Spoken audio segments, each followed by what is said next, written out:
Today I'll be introducing Dr. Jeffrey Magee, and I've got a bio on him, but I will validate that before he knew I was introducing him, he already gave me 2 pretty helpful business tips. So I think what he's got going for you guys is going to be pretty good.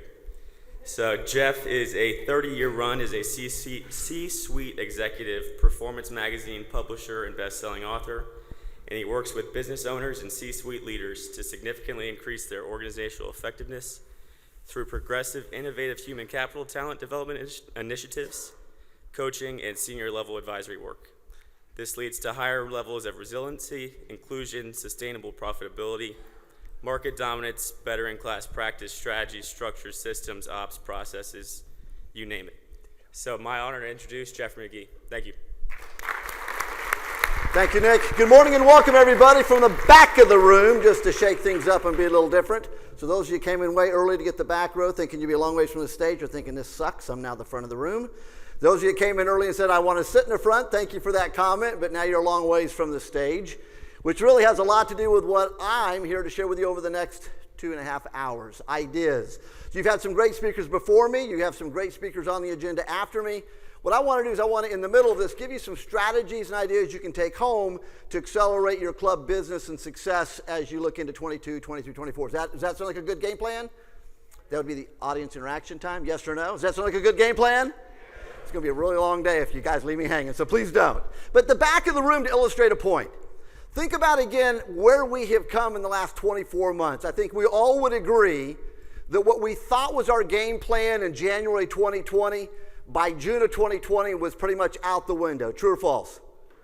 Think about, again, globally, this has been what I call the great global reboot. Everyone on the entire planet had a chance to get recalibrated back to ground zero in the past 24 months. Yesterday, we had a speaker talk a lot about love. What do you do that you love? Where do you want to go that you love? What do you want to do when you grow up?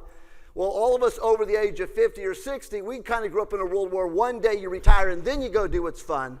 And I think in the last 24 months, everyone's had a chance to reevaluate, wait a second, if it's not fun now, why am I doing it? So how do we look at things differently? How do we look at things differently? Again, go back mentally. January 2020, if we're having this conference, and you as the business leaders in your club, if I was to pose the question, January 2020, how many of you have a business plan for this year? Show of hands, how many would say yes to that? Now here's the I gotcha, because I grew up in sales. If I were to say, perfect, now imagine I'm asking that question, I'm sitting at your desk in your club, and you said, yes, I've got a game plan. If I were to say, hit print and let's look at it, think about how many of you go, oh crap, busted. See, a lot of times our reality is that we look at tomorrow through the lens of today, and we say, well, whatever worked yesterday, I'm just going to pull it forward. We don't really look at things and scrutinize where we're going. So I start at the back of the room, and I've done this for 30 years when I've done keynotes and programs. And just like you, who has certifications through your association? Who are my certified people sitting in a room? Think about that. I'm in part of a trade association. I have certifications as well. So if you don't have a certification, I'm not beating you up, but I'm going to get close today because I'm going to use it as a reference point to success. It's like people that find themselves unemployed today that worked for a company for years that would have paid for them to go get more education. They never exercised that. They find they're unemployed and no one wants to hire them because they have no new knowledge. See, again, we don't look at success until we're at the face of, holy crap, I'm not having success. COVID was a great reboot. So the back of the room for a reason. Let me start this morning with some adages. And if you have children at home between the ages of, let's say, about 5 and 16, who's in that position? Who has kids at home? This is like a double dip seminar. So as a psychologist, I'm going to do some group therapy, and you can not even acknowledge you were here. But think about how you connect with people's minds and grow them. Adages. If you've ever heard these, help me finish them. I'm going to go through a series of these. Sometimes we're not as successful as we could be because we're creatures of habit. Sometimes we feel like you can't have your cake and. Sometimes you've been around long enough you think that old statement, you can't teach an old dog. Any farm kids in here? I was raised on a farm in Colorado. Any other farm kids? Help out the city kids if you're stuck on this one. Ah, sir, front row, I love it. I heard your comment. If your kids are nosy, steer them towards being a psychologist. They're already set. I'm always listening. You walked in this morning, you made a comment, let's sit in the front row. True or false? Exactly, element. Why, in essence, do we look at things through someone else's lens? That last one, you can lead a horse to water, but can't make him drink it. So here's your handout for today. Everything on here. When you leave, you've got $1 million worth of ideas on that one sheet of paper. I put it on one sheet because you can slide it in your pocket very easily, fold it up, stick it in your wallet, stick it in your purse, put it in the visor of your car when you go home. But if you do what you've always done, then you should expect to get Same results. And if you've been incredibly successful, I'm going to challenge that last statement, because no, you've got to start looking at things differently. That's what COVID showed us, is that whatever you were doing that led to success, a lot of those got tossed out the window. Some of your clubs realized you had to go to virtual sorts of deliverables. True or false? I think about I have 2 clubs. I live in Las Vegas, have a condo on the Strip, so where I live in this complex is called the Sterling Club. It's old school. Everyone said, oh, it used to be the place to hang out. Well, great. All those old people have died. You're not reinventing yourself. You're going to go out of business. True or false? So I just gave you 5 adages, and if you were to have written those down, you have the equivalent of an MBA level conversation. You want to get your children, if they're about age 5, they're old enough to understand sayings, phrases, and adages. Have them give you a saying while you're driving down the road or having breakfast, and then talk about it. You'll accelerate their brain way beyond the rest of the kids they're hanging out with. Adages are powerful, but we give them lip service. Think about it. You have your mental tennis shoes on. I'm going to be running fast today. You never know when an adage is going to fly. So think about adages. But in the 1980s, why I started at the back of the room, this was the adage that came out in the 80s. If you're of age where you did workshops, seminars, bought books, subscribed to magazines, that was before the internet was around for the younger people in the room. There was a saying, a phrase that came out that was get outside of the box. Start at the back of the room is outside the box. In our 2-ish hours together today, if I share ideas with you and I cause you to think differently, I'm getting your brain outside of the box. If I share ideas with you and you've heard them before, and when I finish them, you've heard them before, it's like the front of the room. The front of the room represents all the SOPs. What's an SOP? So I use that one as a silly example because a lot of times in your clubs, you speak in jargon, codes, and phrases. And if you hire me new to work on your team and you don't explain the language, you're going one trajectory, I'm going the other trajectory, we're going to have a huge problem eventually. So we've all got to be on the same page when we look at growing our businesses differently. So outside the box. Look at things through a different lens is where we're headed today. So if you want to look at things through a different lens, think about businesses that have recognized they had to make a major change to stay relevant. 2 themes for today's workshop. Trajectory. What's your trajectory code? I've written 21 books, 31 languages, 4 bestsellers, 4 graduate management textbooks, only 1 on personal success, your trajectory code. So I'm going to give you the Cliff Notes to that book today. Cliff Notes. Who remembers Cliff Notes? All of us older people. Remember the day there was like a building called the library? You actually had to drive to, go to it, and you had to study and learn and do research to write a report. That right there is a huge case study in itself. It's not that people are dumb today, but people don't know what they don't know because they don't know how to know. Let that one sink in. Think about the number of people that don't know how to think critical today. I won't say K-12 has failed us for 40 years, but I'll just say K-12 has failed us for 40 years. 28 industrialized nations, and we're ranked 28. I mean, there's no one dumber than us. That's something to be proud about. But see, no one wants to tackle those issues, so we keep kicking the can down the road, and it doesn't fix the problem. I use those stories not to get political, because I don't care what your political views are. I use those because that's the people we get to hire today. So I'm going to show you how to hire smarter people so you can accelerate your success to have greater wins. Would that be of interest to anybody? Because everyone right now is talking about how hard it is to find people. All of my clients.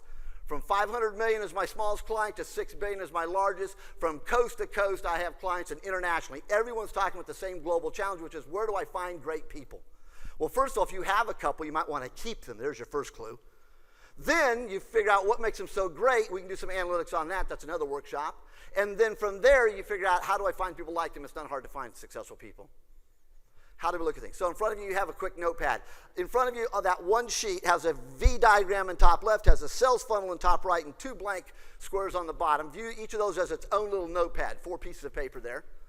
I'm going to give you some thoughts in the bottom too, so save those for me as well. You've got a whole notepad here that the hotel's given you nicely. But again, I'm going to share ideas and model ideas at warp speed. Pause. If you want to grow your club, you've got to think differently. You've got to get outside the box. Think of the number of meetings you and I have been to in our life, and you've come into a room and it's set up just like this. They give you some nice mints. That's going to get them future business. You have this hand sanitizer, which the whole world's been converted to now leave your home with your hand sanitizers, right? We have hand sanitizers, face masks, and our phone. You might forget your kids. You'll come back and get them later, but you won't forget your phone. But in front of you is a notepad. Notice there's nothing here to get business out of any one of you. Think about the number of you in this room that could bring your own meeting or conference to this facility. Or the number of you that know someone you could recommend to come to this conference. Think about if you slept in these bedrooms last night. Nothing in this hotel on your bedroom drove you to eat at any of their food outlets. We have created a planet where no one understands revenue generation. We are creatures of, look at the top 32 businesses that went out of business the past 24 months, you will be blown away by some of the major brands that went out of business. Why? Because their C-suite had no clue how to make money. I talk about sales and leadership because I grew up in sales, ended up in leadership, and what I recognize I've been talking about for years before COVID is if you are a leader of a business and understand revenue generation, you will never go out of business. If you are a leader of a business and don't understand revenue generation, you are on a trajectory to go out of business. You look at the 32 top brands that went out of business in the past 24 months, look at the C-suite, no one in that office ever had to sell anything in their life. They didn't have to sell, they weren't sales, marketing, advertising, client development, client acquisition, never did it. So all they knew is how to save money. You can only save so much money to stay in business, true or false?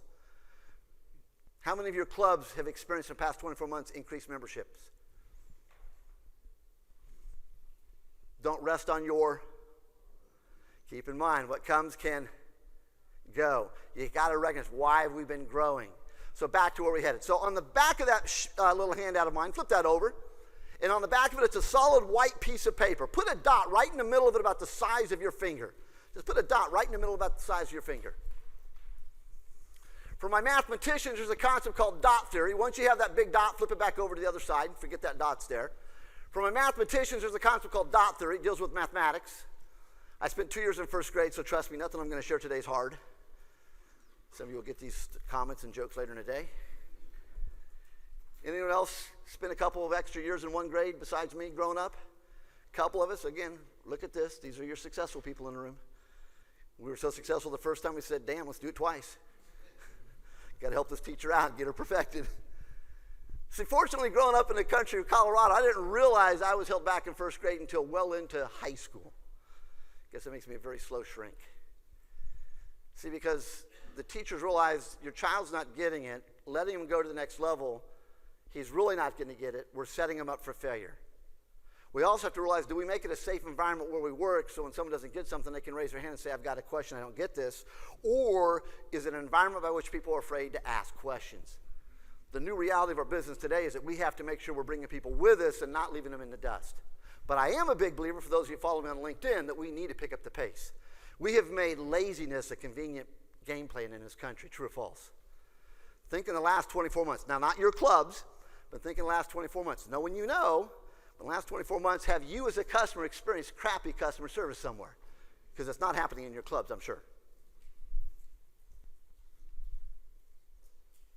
How do you gather your data to truly know what someone likes? Rosella yesterday at that bank was an employee that did a phenomenal job. We heard that story. But wait a second, does every employee, because that should be the benchmark of minimum performance, shouldn't be the exception, true or false? What we've done the last 24 months is we've given people an endless list of reasons to lower the performance bar. We have to raise that bar. Gallup organization, this is the only stats I'll use today. It's not Jeff Magee. You didn't come here to hear someone talk about everyone else's research. I'm going to share mine as well. But Gallup did a huge survey in 19, released in 20, and because that little COVID guy showed up, it obliterated this research from getting out into all of our knowledge sets. So if you haven't heard the data, this might be something to add on to the notepad that the hotel gave you here. They did a research project where they looked at thousands of businesses. Now think of a business. That's your club. How many employees work in your club? That tells you how big this survey really is. This is a massive survey. I love this one. Most Gallup surveys I don't like because if you look at the sampling of most Gallup surveys, it's like 100 people. Problem is they put that on CNN or they put it on Fox News. I'll just go to the two extremes, and then you have 100 million Americans going, oh, it must be true. But they could have surveyed 100 idiots. Then we have the blind leading the blind. See, again, adages don't stop. I like the survey because they surveyed thousands of American businesses, which meant hundreds of thousands of survey samplings. And they asked a basic question. What came out was this. So think about these three statistics and think about your club. Do some hard internal analytic. Look at your membership. Hard internal analytic. Look at the people you associate with and live with. Hard internal analytic. 56% of responders said they're disengaged in the workplace today. Jot that one down. 56% are disengaged. So we're not going to say disengaged is a negative word. It could be complacent. They're going through the motions. They're doing the minimum. Or are they doing more? Are they doing more? Now, 56% are disengaged. That's leadership. We can do something to motivate someone. We can educate, train, and get them up to speed. 15% are actively disengaged. 15% actively disengaged. That means these people get up every morning and look for something to bitch about. Complain about. Think about it. I've got 9 brothers and sisters, love them dearly. One is so far up CNN's backside, we need a team of proctologists. And I got a brother that's so far up Fox's backside, need a team of proctologists. And you imagine putting those two in a room? Woo, there goes the fight. But again, any little topic can set them off and go negative. Think about some people you might know, members, colleagues, coworkers, boss, employee. So 56% is going through the motions, 15% is against everything. It leaves you mathematically 29% left, 29% is engaged. That's who you want to start interviewing for. 29% are engaged. That's the members you want because they're the ones that are going to utilize you and advocate us and bring more people to us. So now let's see if your club is like this hotel. You, in essence, probably have meeting spaces in most of them. The Sterling Club, where I'm a member in Las Vegas, doesn't have a golf course, so it has some tennis courts, has a swimming pool, has a really nice facility. And then I'm also, where I have my house in the suburbs in Vegas, where I'm in the process of moving to, is Spanish Trail, so it's more of a traditional sort of a club with golf courses, etc. So if I go to the boardroom, meeting room, where you can sit, maybe a dozen to 20 people, they may set the table just like this, but they're doing nothing to get more business to come in there. And on any given day of the week, I can go into either of those two clubs, and 90% of the rooms are empty. Because they're not engaging their 29% factor. This hotel, outside of us, notice all the other meetings. None. I'm from Las Vegas. They got the best marketing campaign in the world. We suck, but they don't say it. I've spoken at every casino resort on the Strip this year, and every time I walk in, 90+% of all their meeting space is empty. 85% of the restaurants in Las Vegas on the Strip are either partially closed or closed still today. Did a webinar for the National Restaurant Association, boom, in one ear and out the other, didn't even get it. You go to Caesar's Palace. Who's been to Caesar's Palace? 5 restaurants, only 4 are open. 2 are only open the majority of the time. Bobby Flay, friend of mine, had a steak restaurant. Interestingly enough, steak's the #1 product that's sold on the Strip. He decided he wanted to convert to a fish restaurant during COVID. The worst product that sells on the Strip. You may be a great celebrity chef, but your business guy, Lorenzo, was basically awful the day you made this decision. He's open 4 nights a week for dinner and not open the others, and he's not open for any of the lunches. So it just tells you, business. We've got to look at everything different if we're going to be successful. True or false? See, Vegas got complacent, 56%. Just put a restaurant on the Strip, there's millions of people walking by. Someone's going to fall in your store. But see, now people are more conscious in what they do. True or false? So look about where we're headed. So let's test how you look at things. Turn that sheet of paper over with a dot. Look at the dot. What do you see first on that page? There's no wrong answer. But notice, what do you see? Anyone, yell out. What do you see on that whole piece of paper? The white. Whew, good thing Kevin's president of this organization this year. Those of you saw the dot, not a problem. It's how we've all been trained. So let's talk about the dot in the space. The dot is the subject matter. The dot is the issue. The dot is the need. That's 3 things you could jot down on a piece of paper right there. When you go home, the dot is what captures your time and attention every day. Problems, issues, revenue, accounts receivable, boiler broke, ceiling fell in, memberships dropping, memberships growing. The dot's what captures our attention. So that's important to the page as well. The space is opportunity. The space is looking at something different, innovation. The space is what you're typically missing. See, the hotel's missing. They could have put a little business card right here in front of you. Business cards cost nothing. And on it, they could have had a QR code on one side to drive you to a landing page on a website to get information, or the media kit. And it could have been, in essence, thank you for attending a program here at this facility, and because you're here, 10% off. 10% off of anything is a hook, and it doesn't cost you anything. True or false? Everyone knows you buy a car, they jack it up $1 bazillion. That's where they give you 25% off, and it's still obscene. I bought a car in 2021. The sticker number was there. I said, not a problem, I could pallet that. I went to buy it, and there was an extra $5,000 on it. I said, where'd that mystery 5 come from? Well, it's the only one like that on this side of the country, and it's really hard to find cars. I'm going, you're just marking it for $5,000 for that reason? Holy crap. But if you want it, you'll pay it, or you say, I don't need it. See, a lot of times in business, before COVID, we could have that attitude, take it or leave it. We have to be very conscious in the post-COVID world. People look at things differently. I'm going to give you some serious tools to leave here with today. But think about that dot. When you go home, use that with your staff and team. Just go up to a flip chart and put a dot on it. Start your meeting, talk for a little while, and say, guys, what do you see up there? Those that see the dot are seeing the issue, the subject. That's fine. We need that. But the space, thank you, Kevin, that's opportunity. That's where we could go. That's anything different. It's looking at this in a different way. Looking at our membership levels. If we were to take all of our membership levels and throw them out the window and recreate our membership structure, what could it look like? That's white space. Where could we find new members in our community? That's white space. How do we convert and trade with people? Years ago, I lived in Tulsa, Oklahoma. I joined a petroleum club, and then they had an interchange with a whole other network of clubs around the country where you could go. Anyone a part of that network? Keep your hands up high. Really up high. Yeah, they're pretty much dead too. Because if you don't reinvent yourself on a daily basis, you're going to be in trouble. So I'm going to show you how to recognize, are you reinventing on a daily basis? Not just to do things for the heck of it, but am I reinventing where I need to be reinventing? I'm going to give you a 5-step toolbox that we've been using with our clients for 30 years, and every one of them that were doubling down with us before COVID have had their best 5 years in a row. So that's before COVID, during COVID, and coming out of COVID. It wasn't a fluke of nature. A lot of people did really good during COVID. Can you imagine if you had a clue to invest, I don't know, in hand sanitizer in January 2020, where you would be today? Or face masks? Or fill in the blank, Zoom? Think about it, huge. So that dot's where we're headed. So with that, let's get it going. How's my pace? Is it pretty good? Too slow? Need a little humor line there. My coach is in back. He says, slow down, Jeff. It's like, this is me. I haven't had coffee yet. When you love, I heard what you do, you get excited. True or false? Gotta love it. All right, so on the front side, trajectory code, V diagram. Let's dive into this. So this tool, my goal is when I'm done teaching the top left quadrant, you can just think about it mentally and use it in your conversations. We're going to create vocabulary you could use with your family, your 5-year-old, or your coworkers if you go back and use this. Kevin, Beth, and I have gifted everyone in this room a digital copy of, you have the book, sir? Of Trajectory Code. So you'll be getting this tonight or tomorrow, so you don't have to go buy it. If you want to, you can. So everything I'm going to talk about is also in that book right there. So here's the V diagram. So it says A, B, C. Anyone ever had a psychology class in their life? And who are my fellow psychologists? All right, we're going to have a bad flashback to Psychology 101. Here we go. So in psychology, there's about 5 or 6 models we use in our entire industry. And one of the very first models we're taught is called the ABC model of human behavior. I'm a business guy, so I've businessized the basic model. Otherwise, who gives a crap? So let's talk about the language. So let's take this top left diagram and let's just play for a while right here. A. A stands for activating event.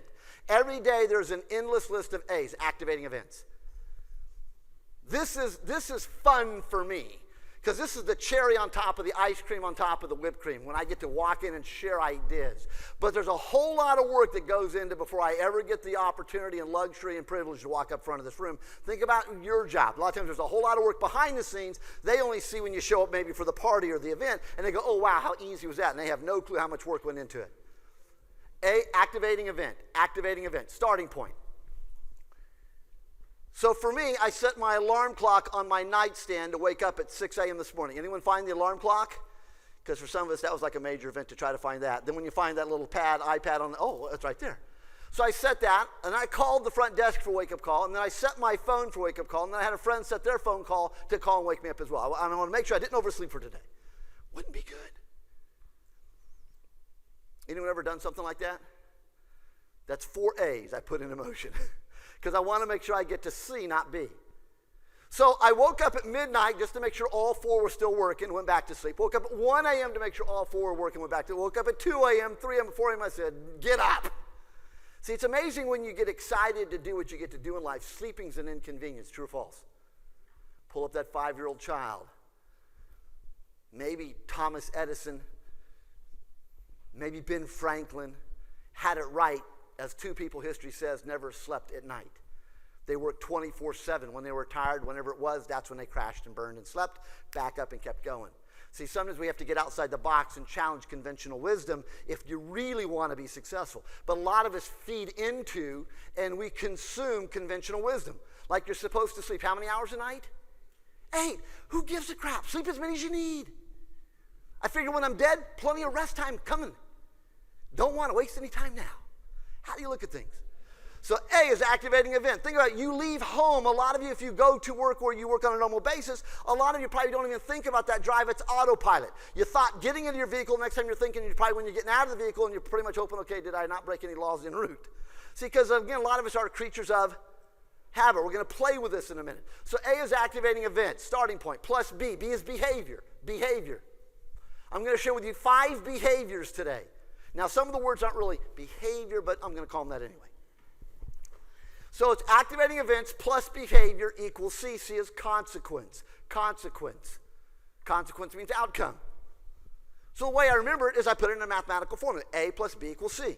So if we want better C's, then that means we have to have better B's, which means we need to go back to the starting point and set people up for success. A. What do we do for success? Number one reason people have quit their job in the past 24 months. The onboarding with my new employer sucked. We hired them, tossed them into the deep end too soon. They felt overwhelmed. Then in essence, what they really had to produce and they couldn't because they couldn't figure it out, boom, I leave. So there's an example that we rushed letter B, which caused a negative C. We need to go back and do A more effectively. Making sense? Onboarding. Let me put it into membership speak. Think about how do you onboard a new member to your club? I'll tell you how most of you do it. Suck. Bottom left quadrant, write the word success. Bottom left quadrant, just write the word success.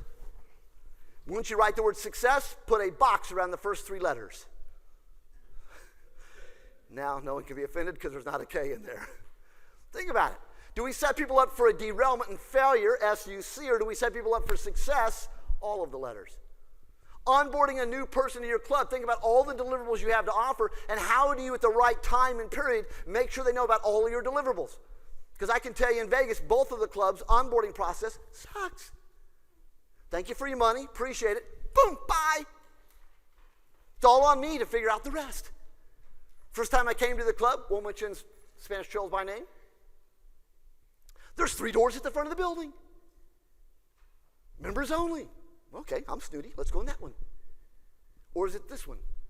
And then when you walk in, it's like it's a scavenger hunt. It's like, oh, check out these cool rooms. I mean, there was no real onboarding. Now, in their defense, I was onboarded during COVID. See, it's interesting how in COVID, we might have lowered our standards, we might have lowered our behaviors, we might have lowered our adherence to policies. And then when it's time to adhere to them, no one remembers them. Anyone been on a commercial plane in the last, 2 years? Anyone knows the level of service by the people you have the most interaction with that airline brand? Sucks. Thank you for wearing a jacket. Some men still wear jackets, some don't.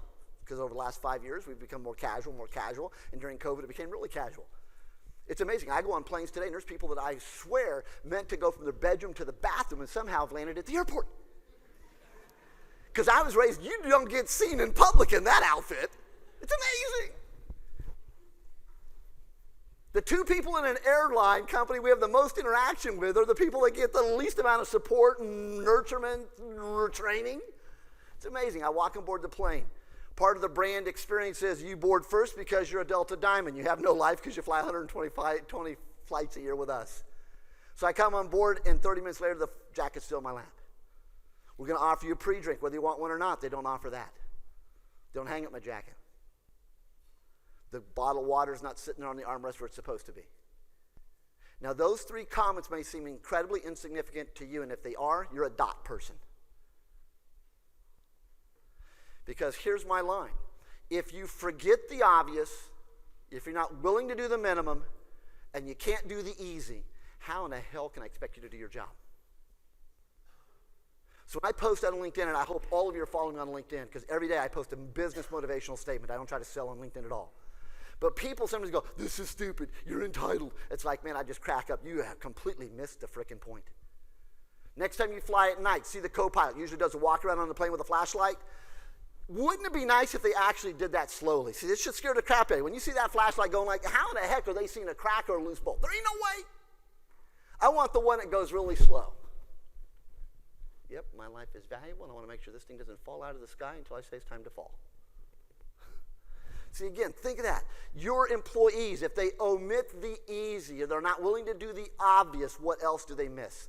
That's why that's so important. When I make that comment, every one of my clients, again, customers leave for reasons, and it's those right there that cause us to start to think to leave before something big happens and we justify that's why we're leaving. But this isn't really why we're leaving. We're leaving because of all those things never took place. Absolutely huge. Back to my line. So A plus B equals C. Everyone understand the letters? Now let's put it to work. So A, right above A is a little circle oval. Put a little note off to the side of that circle, that oval. I call that the 1% factor. Successful people live right there. Everything else on this model, when we're done in 2 hours, successful people live right there in that little circular oval that's right above letter A. That's called the 1% factor. So let's view A. So this blue curtain up front, imagine we have a big dot in the middle, and that's letter A, and we have 2 threads hanging straight down. I take one thread and I tack it at letter B. I take the second thread, I tack it at letter C. So one's at B, one's at C. There's a period of time where those 2 threads are leaving A, where they're going to kind of look like they're one on top of the other before they start to separate. Does that make sense? That's your 1% factor. So if we can recognize what's your secret sauce, that's a subnote under 1% factor. What are your policies, procedure, culture, values that make you unique? Those could be subnotes under 1% factor. And if you know what your values are, you should incorporate those in interviewing anyone to work for your company, see if they have similar values to you, because if they do, you're going to be aligned. They're going to help you to get from A to C. So let's go back up to A to B. What's B stand for?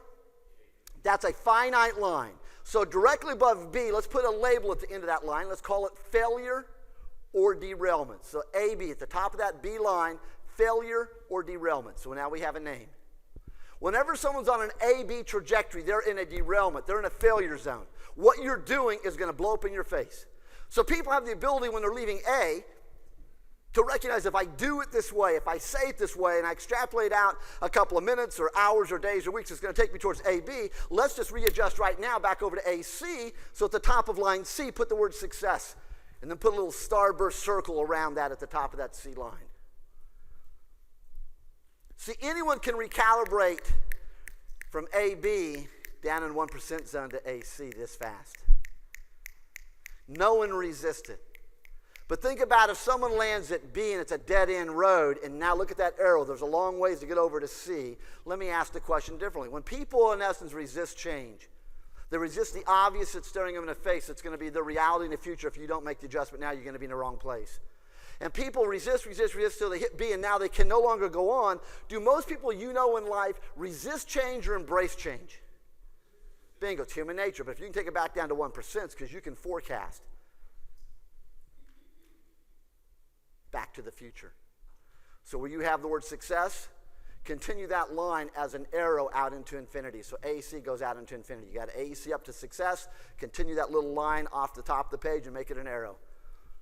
And anywhere between success and the arrow on the top right, put down BTTF, back to the future. I was telling Kevin that was a great choice for your theme for the year, not to suck up, but it's freaking great.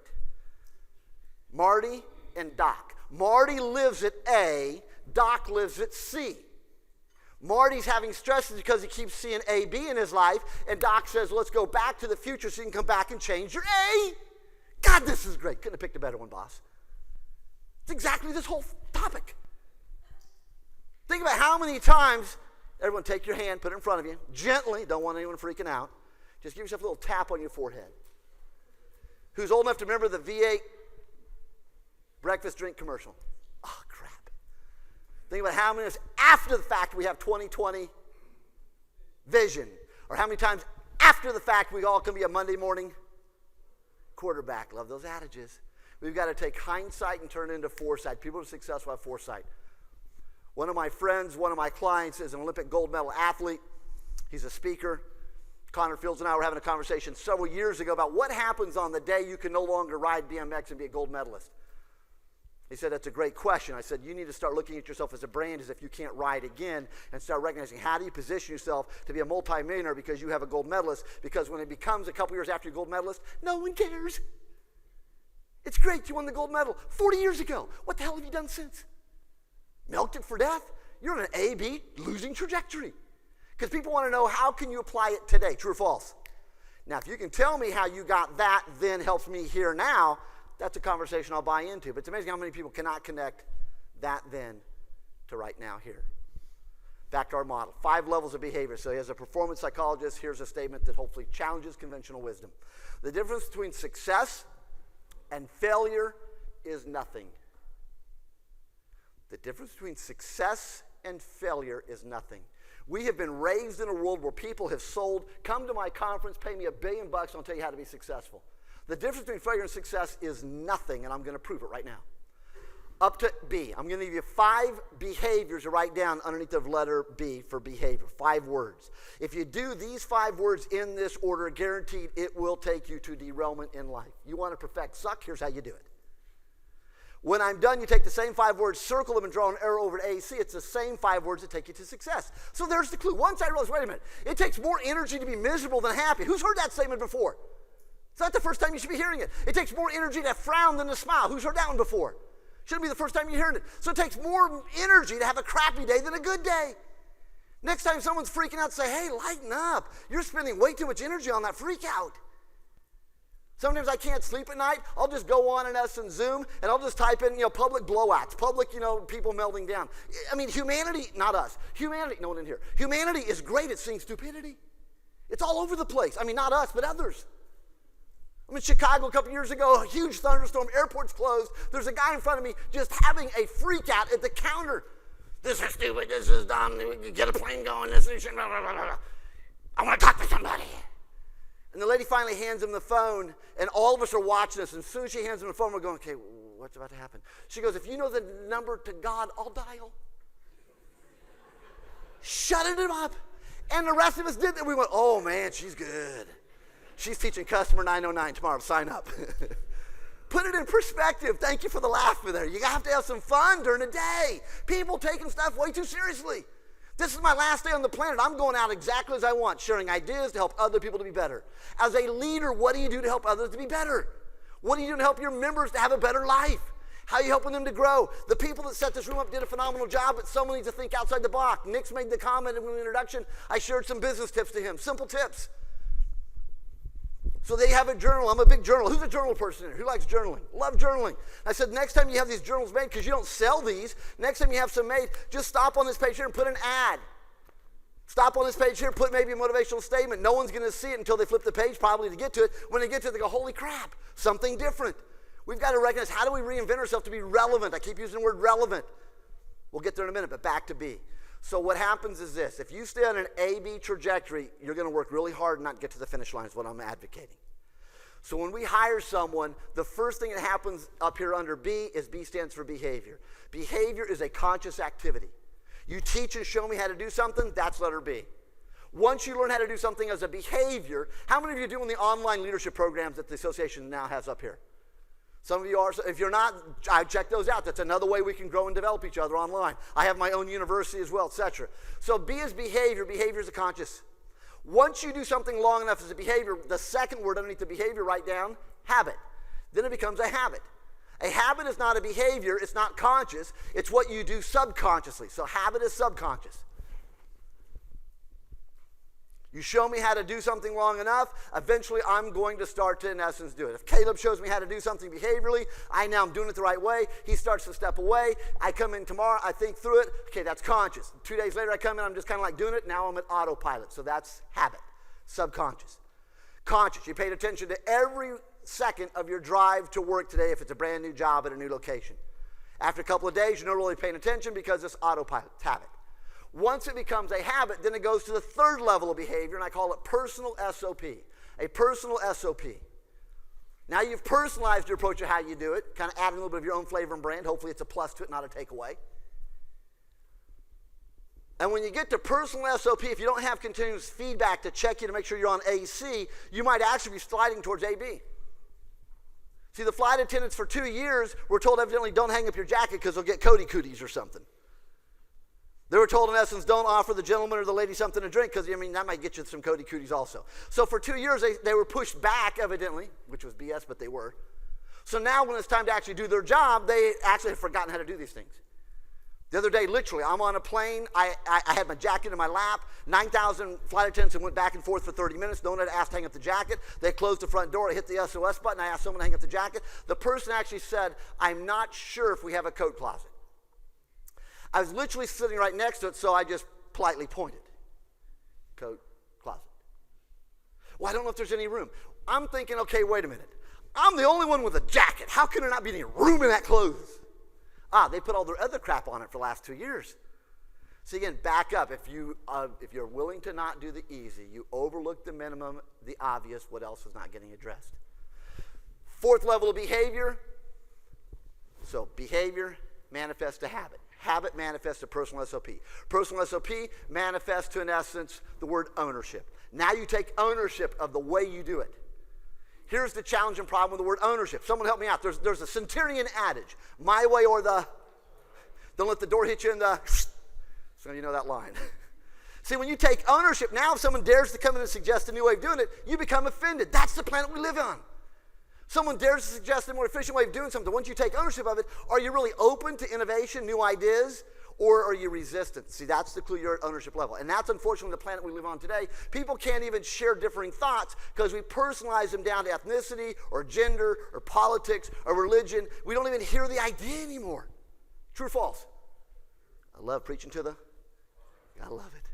And then the problem is level 5 is the word emotion, because once your emotions kick in, it's almost impossible to change the person on A-B trajectory because they are emotionally so easily wounded. They're emotionally so easy to, oh, you violated HR, gonna sue you.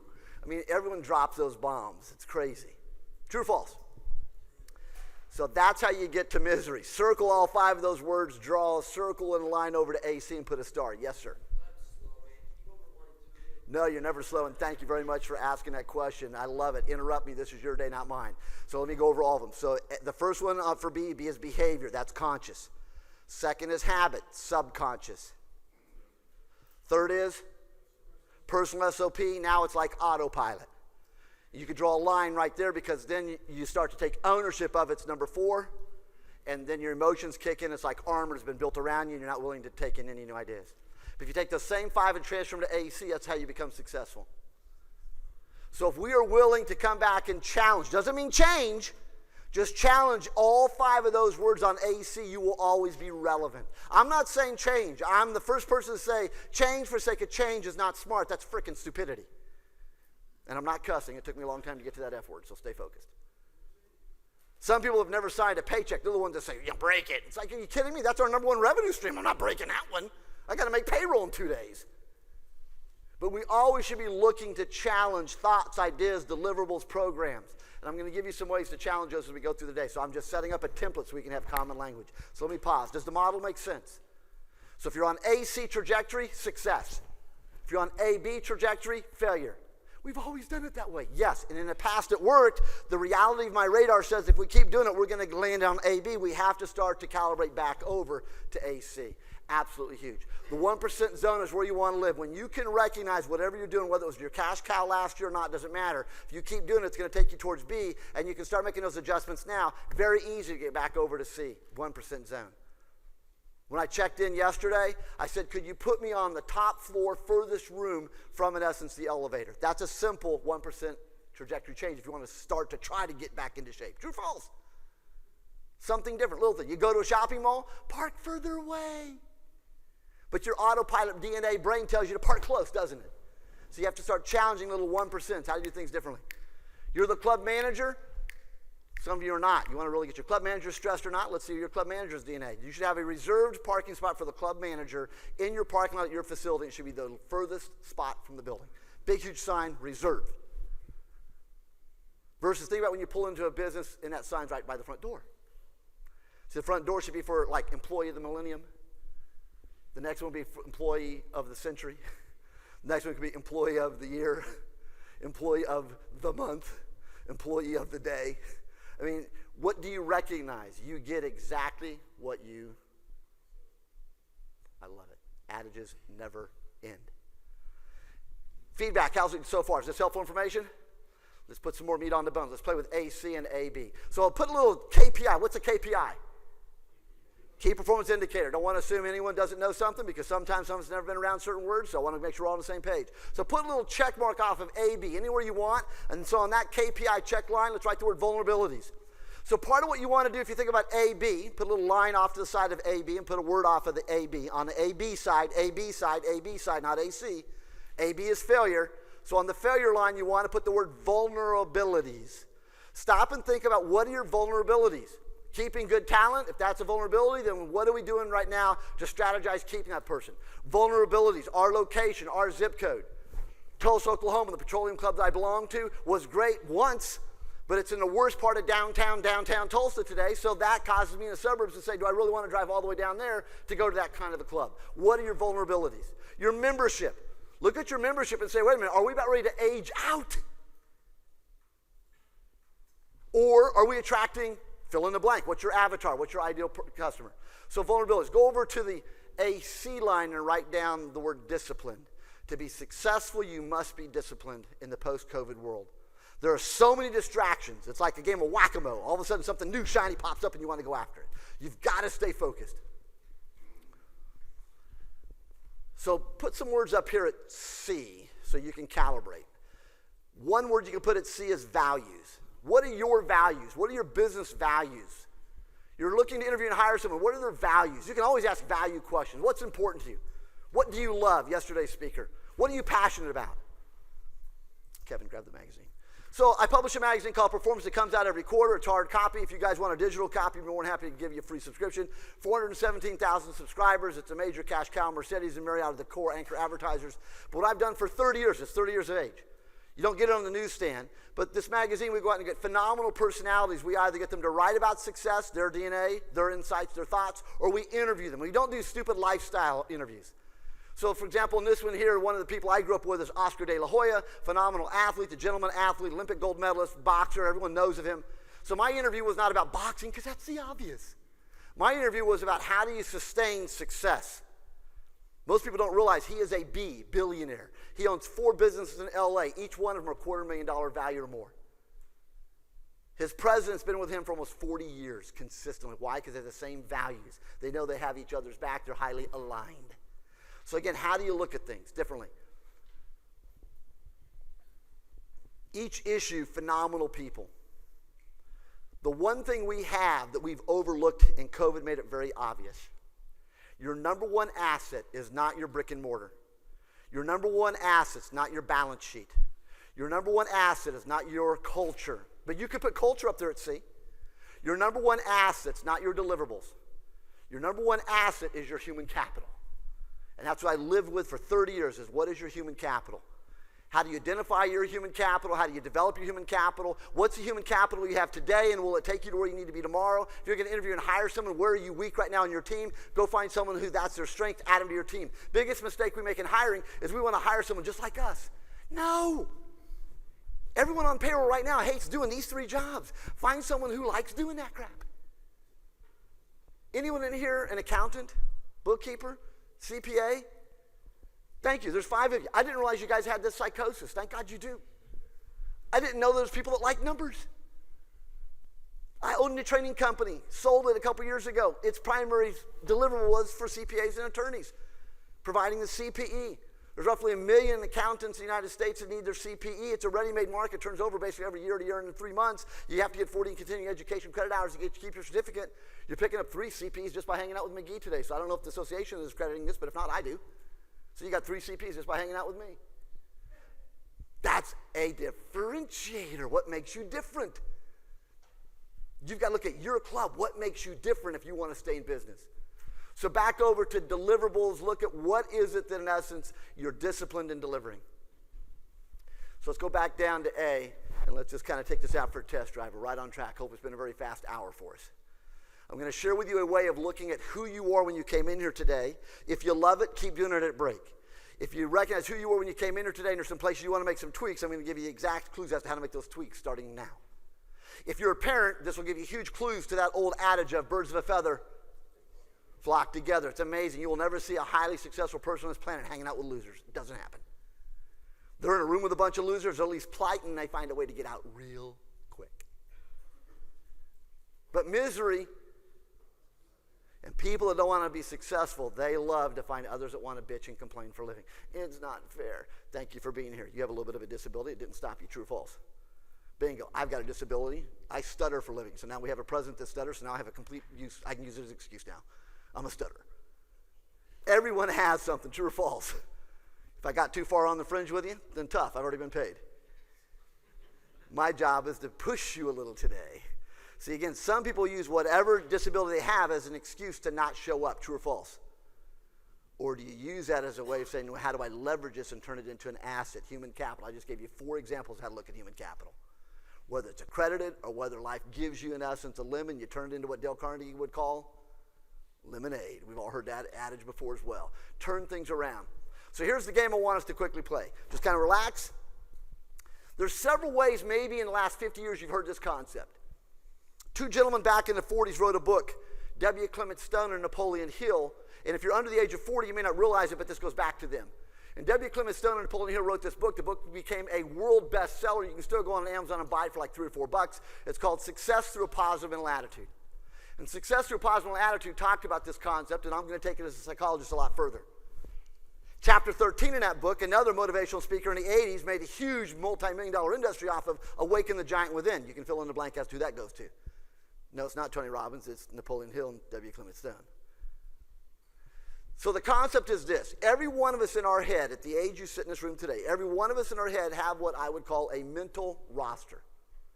Mental roster meaning there's names of people in your head that are people that influence how you see yourself, how you talk internally, and how you project outwardly who you are or not. This list might be people that are still with us alive or they've passed away, doesn't matter.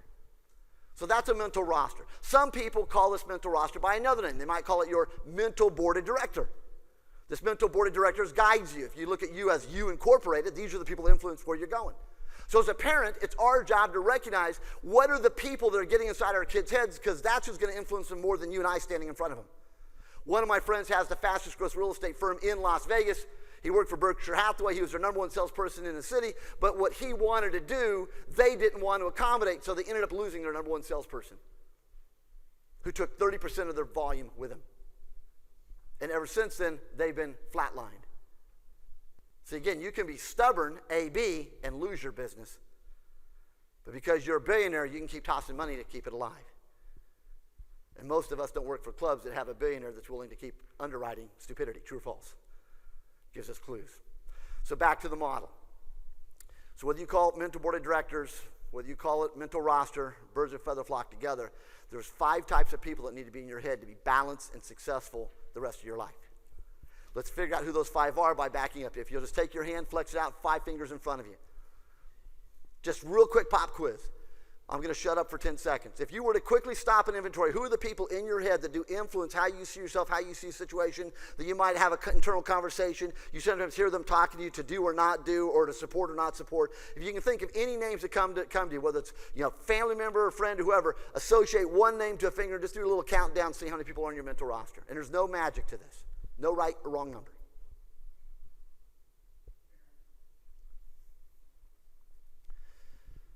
"17 countries, and if people do this exercise, every hand typically will go from here to here. I call this concept FIS factor.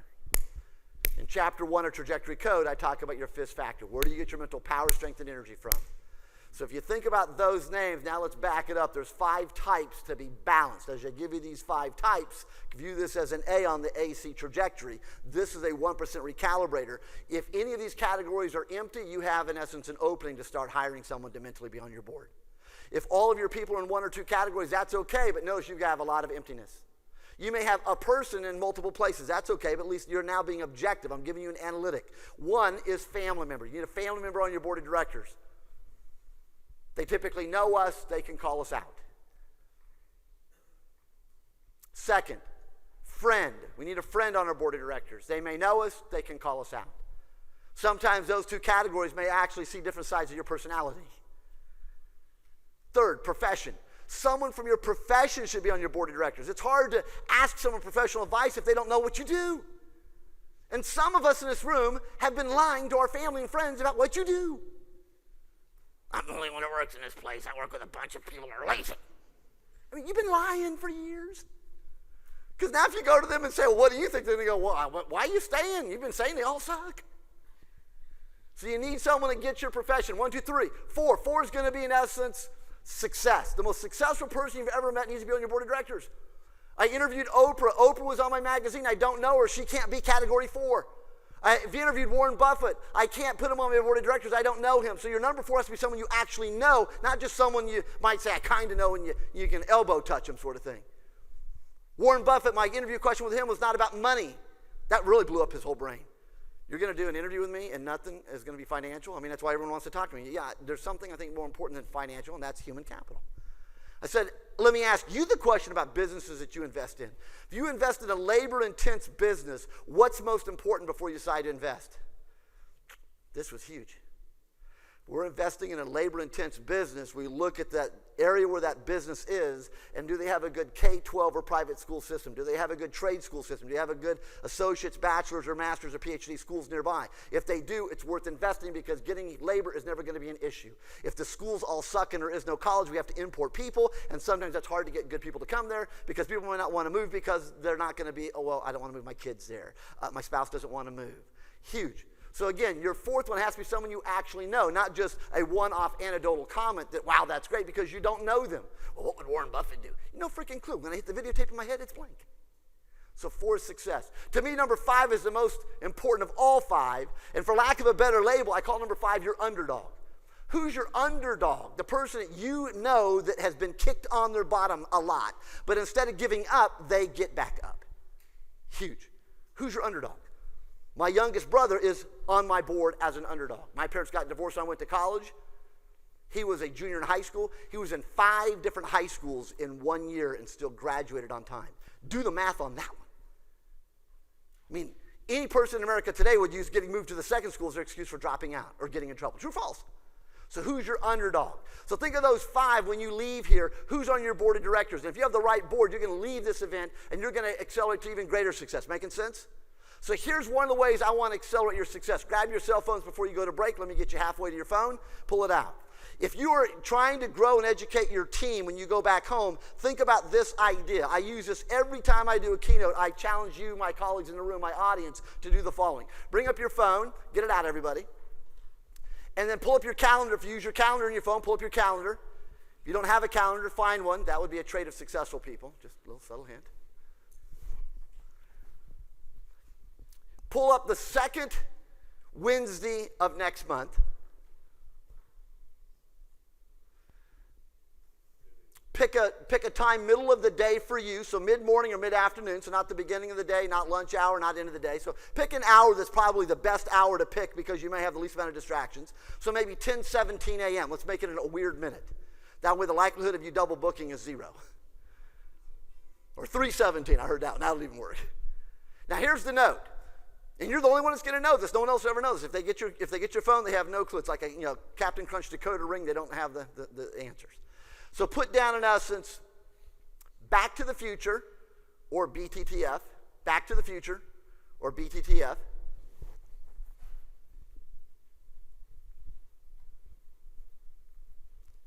Conference notes. So Back to the Future, conference notes, and then put a dash. So that's the first part of it. So now when this rings, we're not even close to done. When this pings you next month on this day, there's now your own personal coach reminder. Hey, sometime today, go find all my notes I took when I was here at this resort conference and look at the notes, and have I started to take action on any of the speaker's notes or any of the hallway notes? Have I sat down with anyone on my team to share this so we can start to become more successful, or do we come back home and fall right back into the same routine we were in before we showed up at the conference, which is a number one deficit. Anyone that goes to conferences or training programs or educational conferences is we get exposed to ideas, but you go back home with the best intention and you do nothing. So now there's a note to drive you crazy. After the dash, write down Magee, M-A-G-E-E. I'm not stupid. I'm taking this opportunity to do a little commercial. It's like sticking a note on your notepad in front of you that says book a conference here. Now, you're not done. Hit the repeater so that repeats every month for the rest of your life on that day. Now, here's the beauty. You get this reminder every month for the next 4, 5, 6 months. And thank you for coming. I heard you had a good party last night. So, again, this reminds you every month. And it's not just for this conference, but it's a way for you to just remind yourself, say, wait a second, what am I doing to grow my brain with my team this month? What am I doing to look at any notes? Some of you, maybe you're working on your MBA. What am I doing to take any of those notes and that study to bring it to the office, as they say? So what am I doing if you have your own training programs in your office? So use that as a reminder for the educational DNA of what we're all about. Making sense? And now the last thing I want you to do before you go to break, so you got your phone out, let me really push some of you into that A, beyond comfort zone. Think of all of the work you do to become better. Think of it. You're at this conference. All day yesterday, today, tomorrow. 3 days, endless words from the front of the room flying out. We share pictures with people of parties, celebrities, etc. But how often do we share pictures on your website or your Instagram or on your company's profile, LinkedIn page? Because some of you have LinkedIn company profile pages of, in essence, growing your mental DNA. So everyone with your phones, flip it over to selfie time. Some of you are going to have too much fun. Others of you are introverts like me, so you're going to hate doing this, but that's okay anyway. And just shoot a selfie of yourself in a way that you get everyone else in the background or some people in the background so you can kind of post it on the internet of, hey, I just spent the day doing some education. And on that note, check your watch. See you back in 20 minutes. Have an awesome break. 20 minutes. See you back. Yes, ma'am.